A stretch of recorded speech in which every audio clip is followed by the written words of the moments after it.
नमस्कार। पहाड़ की खबरें आप देख रहे हैं, आपके साथ मैं हूं कंचन डोगरानी की। और आइए रुद्रप्रयाग की खबर आप तक सबसे पहले पहुंचाते हैं। यहां पर पंवाली कांठा ट्रैक पर फंसे हुए ट्रैकर्स का एसडीआरएफ ने रेस्क्यू किया है। एसडीआरएफ के मुताबिक ट्रैकर्स अंधेरा और बारिश की वजह से रास्ता भटक गए थे। गनीमत ये रही कि उनका मोबाइल काम कर रहा था, जिसकी वजह से उनमें से एक ट्रैकर ने इमरजेंसी नंबर पर कॉल किया। कॉल रिसीव होने के कुछ ही देर के बाद एसडीआरएफ की टीम चारों की खोज में निकल गई। करीब 4 किलोमीटर की चढ़ाई चढ़ने के बाद टीम ने ट्रैकर्स को ढूंढ निकाला। जानकारी के मुताबिक चारों ट्रैकर्स उत्तराखंड के ही हैं। पहले भी मैं आ चुका हूं कई बारी, लेकिन मैं था थोड़ी से अब इधर की साइड प्रोफाइल दो हैं, हम गए थे।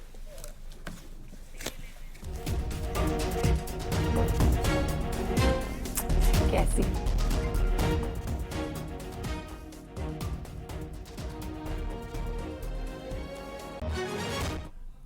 और आइए आपको सीधे लिए चलते हैं दिल्ली, जहां पर आज सदन में पहुंच चुके हैं इस समय ओम बिरला। आपसे थोड़ी देर पहले अपने घर पर पूजा अर्चना कर रहे थे, उनकी धर्मपत्नी भी आपने देखी थी। लेकिन अब देखिए यहां सदन में पहुंचने के दौरान की तस्वीरें आपको दिखा रहे हैं। थोड़ी देर में स्पीकर का चुनाव होना है। 11 बजे का समय है जब स्पीकर का चुनाव होना है। और इस बार स्पीकर का चुनाव यहाँ पर ओम बिरला को टक्कर देने के लिए के सुरेश, कांग्रेस के जो उम्मीदवार हैं, इंडिया गठबंधन के जो उम्मीदवार हैं, वो मौजूद हैं। संख्या बल सत्ता पक्ष के पास है, लेकिन फिर भी ये बहुत दिलचस्प हो गया है कि इस बार यानी कि पहली बार संसद में लोकसभा स्पीकर पद के लिए चुनाव किया जा रहा है। तो सदन में अपनी मौजूदगी दिखाने के लिए विपक्ष की तरफ से एक बड़ा दाव आप कह सकते हैं, बड़ी चाल विपक्ष की तरफ से कही जा सकती है। बहरहाल आज जो भी कार्रवाई सदन के अंदर होगी उसकी एक एक तस्वीर, एक एक अपडेट आप तक सबसे पहले पहुंचाएंगे। तो मोदी 3.0 का आगाज जो हुआ है उसमें देखिए कल और परसों जिस तरह से सदन के अंदर तमाम नवनिर्वाचित सांसदों ने शपथ ग्रहण की, प्रधानमंत्री नरेंद्र मोदी ने शपथ ग्रहण की, लेकिन पेंच फंस गया आके लोकसभा स्पीकर के पद को लेकर। ये तस्वीरें आप देख रहे हैं उस वक्त की जब घर में पूजा पाठ किया गया है और विजय हो एक बार फिर से ओम बिरला तीसरी बार सांसद चुने गए हैं। पिछली बार का कार्यकाल इन्होंने बतौर लोकसभा स्पीकर के तौर पर बिताया था और इस बार भी इन्हीं के नाम की घोषणा की गई है। 11 बजे होना है चुनाव। के सुरेश और ओम बिरला के बीच में चुनाव ठीक 11 बजे।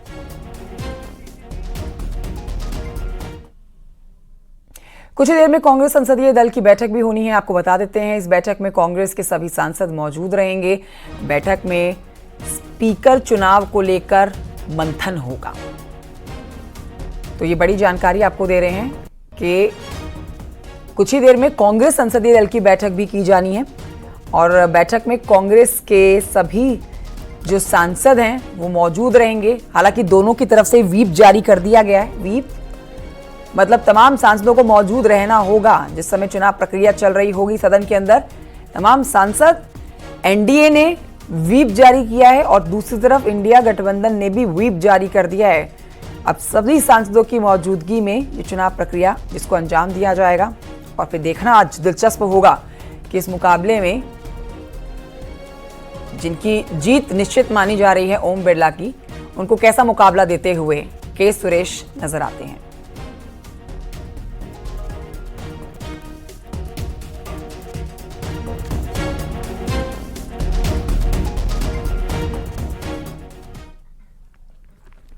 बैठक में कांग्रेस के सभी सांसद मौजूद रहेंगे। बैठक में स्पीकर चुनाव को लेकर मंथन होगा। लेकिन इस बीच अब आगे बढ़ते आपको जानकारी दे रहे हैं पंतनगर एयरपोर्ट से जुड़ी हुई, जहां पर असिस्टेंट मैनेजर आशीष चौसाली की मौत का रहस्य लगातार गहराता जा रहा है। पुलिस को पिछले 24 घंटे में जांच के दौरान जो चीजें मिली हैं, वो कहानी जो उलझा रही है लोगों को, वो काफी ज्यादा अलग है। आशीष के मुताबिक ये मोबाइल की जो इनकी इंटरनेट हिस्ट्री खंगाली जा रही है, उनके मुताबिक 15 दिनों के भीतर न सिर्फ गला घोटने की टेक्निक को सीखा गया, बल्कि कई तंत्र विद्याएं और कई तंत्र मंत्र की क्रियाएं भी इंटरनेट से खंगाली गई हैं। बताया यह भी जा रहा है कि आशीष किसी देवी के बारे में सर्च कर रहे थे। ऐसे में बड़ा सवाल है कि आशीष आखिर ऐसा क्यों कर रहे थे और ये कौन सी देवी है। क्यों आशीष तंत्र क्रियाएं देख रहे थे, उनके बारे में जानना चाह रहे थे। कैसे और क्यों उनके महिला वाले कपड़े, मेकअप का सामान जैसे लिपस्टिक, बिंदी, सिंदूर महिलाओं वाले बालों के विग को उन्होंने मंगा रखा था। पुलिस अब इन सभी सवालों के जवाब तलाश रही है। हालांकि पुलिस अभी कुछ भी नहीं कह रही है। एयरपोर्ट के असिस्टेंट मैनेजर आशीष कुमार चौसाली की मौत कैसे हुई, ये अपने आप में एक बड़ा रहस्य है। पुलिस इस रहस्य के खुलासे में जुटी हुई है और लगातार इन्वेस्टिगेशन चल रहा है। पिछले 24 घंटे के अंदर पुलिस को कई सारे महत्वपूर्ण इनपुट मिले हुए हैं। इस समय मैं पंतनगर एयरपोर्ट के ठीक बाहर खड़ा हूं और ये पीछे आप देख रहे हैं, ये पंतनगर एयरपोर्ट का बोर्ड लगा हुआ है। राइट हैंड पे ये पंतनगर एयरपोर्ट है और पीछे जो ये आप कुछ मकान देख रहे हैं, इन्हीं में एक मकान आशीष कुमार चौसाली का था, जो कि असिस्टेंट मैनेजर थे और जो बाकायदा ATC के यहाँ पर इंचार्ज थे, जिनका व्यवहार बेहद सामान्य था। लेकिन उन्होंने महिला के भेष में किस तरीके से आत्महत्या की है या फिर वो किसी तांत्रिक के तंत्र क्रिया के चक्कर में थे, पुलिस इन सारे रहस्यों पर फिलहाल जांच कर रही है।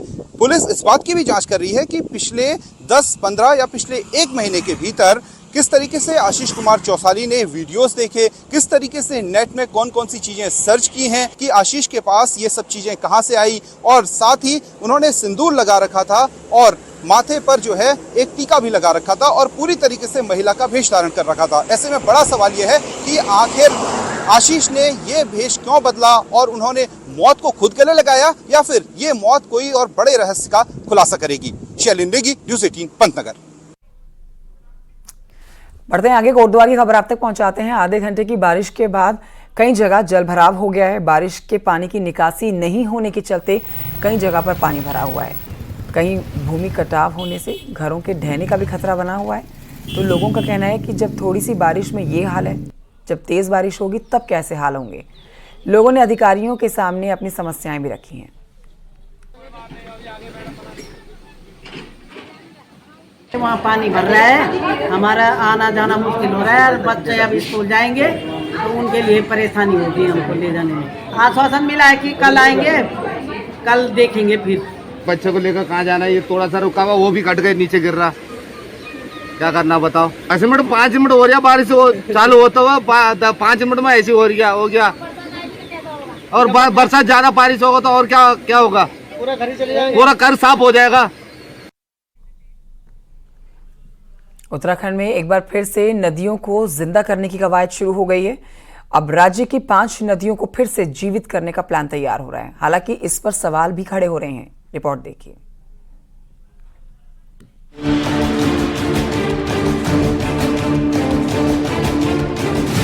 साल 2017 में देहरादून की रिस्पना और अल्मोड़ा की कोसी नदी के पुनर्जीवन का अभियान जोर शोर से शुरू किया गया था। हजारों पौधे रोपे गए, लाखों रुपए खर्च किए गए, लेकिन ना इन नदियों की साफ सफाई में सुधार हुआ और ना बूंद भर पानी इनमें लौटाया जा सका। अब स्प्रिंग एंड रिवर रिजुविनेशन प्राधिकरण सारा ने प्रदेश की सौंग, नयार, शिप्रा समेत 5 और नदियों को पुनर्जीवित करने का प्लान बनाया है। इन नदियों का 3 से 5 साल का लॉन्ग टर्म ट्रीटमेंट प्लान बनाया जा रहा है। इसके लिए national institute of hydrology Roorkee, IIT Roorkee और सेंट्रल वाटर इंस्टीट्यूट देहरादून की राय ली जा रही है। रिस्पना और कोसी की कमियों से सबक लेने की बात कही जा रही है और उसे एक लर्निंग लेकर के हम आगे की जो उपचार योजनाएं हैं उसमें सम्मिलित करेंगे। और जैसे मैंने आपको बताया कि ये उपचार योजनाएं जो इसकी ये 5 से 6 नदियों का जो हम शॉर्टलिस्ट करेंगे, इसका उपचार हेतु जो प्लान बनेगा उसको बेशक हमको 6 से 1 वर्ष लगे, मगर उसका एक साइंटिफिक तौर पे ट्रीटमेंट प्लान बनाया जाएगा। नदियों को पुनर्जीवित करने के इस अभियान पर राजनीति भी शुरू हो गई है।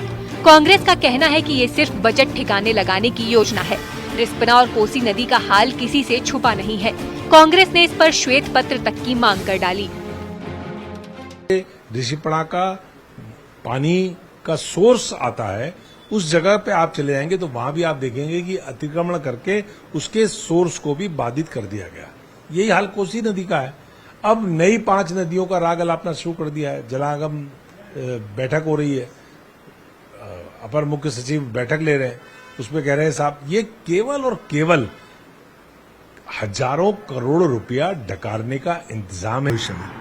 उसके साथ साथ हम लोगों ने और नदियों को भी उसमें सम्मिलित किया है और उनको भी हम पुनर्जीवित करना चाहते हैं। तो इस बात का स्वागत होना चाहिए। कांग्रेस भी आखिर लोग तो हैं यहीं के, तो उनको सिर्फ राजनीतिक चश्मा लगा के नहीं देखना चाहिए, उनको भी इसका स्वागत करना चाहिए कि अच्छा काम बीजेपी करने जा रही है। ये काम तो उनको भी दिया गया था। जलागम परियोजना के तहत आने वाला सारा ने प्रदेश के 5,428 सूख चुके जल स्रोतों के ट्रीटमेंट का भी प्लान बनाया है, जिसमें सबसे ज्यादा 1,755 जल स्रोत अल्मोड़ा जिले में हैं, 816 टिहरी, 742 उत्तरकाशी के शामिल हैं। देहरादून से न्यूज 18 के लिए सुनील नवप्रभात की रिपोर्ट। कांवड़ मेले में 1 महीने का समय बचा है। ऐसे में हरिद्वार जिला प्रशासन कांवड़ मेले की तैयारी में जुट गया है। हर साल करोड़ों की संख्या में शिव भक्त कांवड़िये हरिद्वार गंगा जल लेने के लिए पहुंचते हैं। कांवड़ियों की सुरक्षा और उनकी सुविधा के लिए प्रशासन कई स्तरों पर व्यवस्थाएं करता है। मेले की तैयारी के लिए अधिकारियों की मीटिंग का दौर लगातार चल रहा है। आज डीएम सभी विभागीय अधिकारियों के साथ समीक्षा करेंगे। मीटिंग में सड़कों के गड्ढे, पेयजल, बैरिगेटिंग, बिजली, मेडिकल कैंप समेत कई जन सुविधाओं को लेकर चर्चा की जाएगी।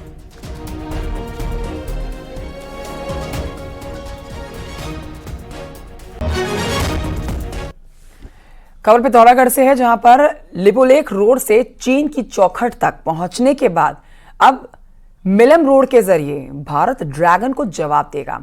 असल में 17 सालों की कड़ी मेहनत के बाद बीआरओ मिलम रोड को काटने में काफी हद सफल हो गया है।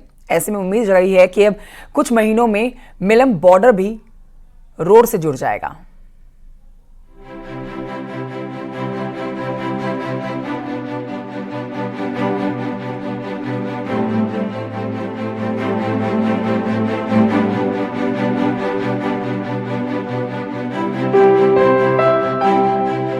वैसे तो मुनस्यारी से मिलम तक रोड काटने का काम 2008 में ही शुरू किया गया था, लेकिन 65 किलोमीटर की कठिन पहाड़ियों को काटने में बीआरओ को 17 साल का सफर तय करना पड़ा है। लिपुलेख बॉर्डर की तर्ज पर ही मिलम बॉर्डर भी खासा अहम है। ये इलाका चाइना की सरहद के काफी करीब है।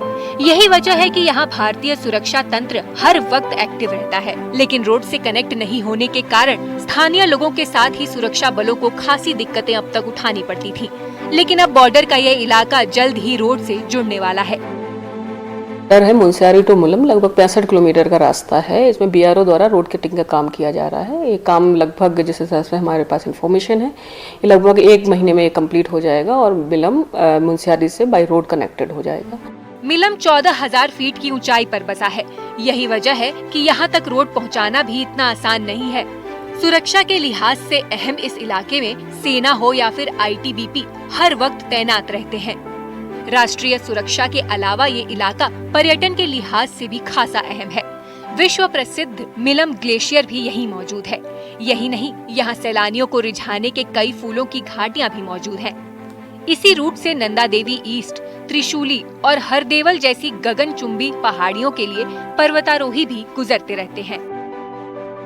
मुनस्यारी से मिलम एक बहुत महत्वपूर्ण स्थान है और मिलम जिस प्रकार से आदि कैलाश भगवान शिव भोले का स्थान है, तो वैसे ही मिलम भी पूरे देश दुनिया को जो जल ग्रहण करता है, तो उसका सबसे बड़ा एशिया का माना हुआ ग्लेशियर है। इस इलाके में जो पर्यटन का जो कार्य अभी बहुत धीमी गति से चल रहा है, तो इस मोटर मार्ग के खुलने के बाद वो कार्य आपका बिल्कुल बहुत तेज़ गति से आगे बढ़ेगा और वहाँ जो स्थानीय लोग जो रहते हैं उन लोगों को इसका फ़ायदा पहुँचेगा। 7 ग्राम पंचायतें इससे सीधे सीधे जुड़ रही हैं।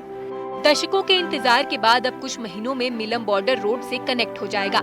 ऐसे में तय है कि भारतीय सुरक्षा बलों की राह तो आसान होगी ही, साथ ही देश दुनिया को नया पर्यटन स्थल भी मिलेगा। ऐसा होने से इस इलाके में बसे दर्जनों गाँव को मुख्य धारा में लाना तो आसान होगा ही, साथ ही उनके लिए रोजगार के नए दरवाजे भी खुलेंगे। न्यूज 18 के लिए पिथौरागढ़ से विजयवर्धन उप्रेती की रिपोर्ट।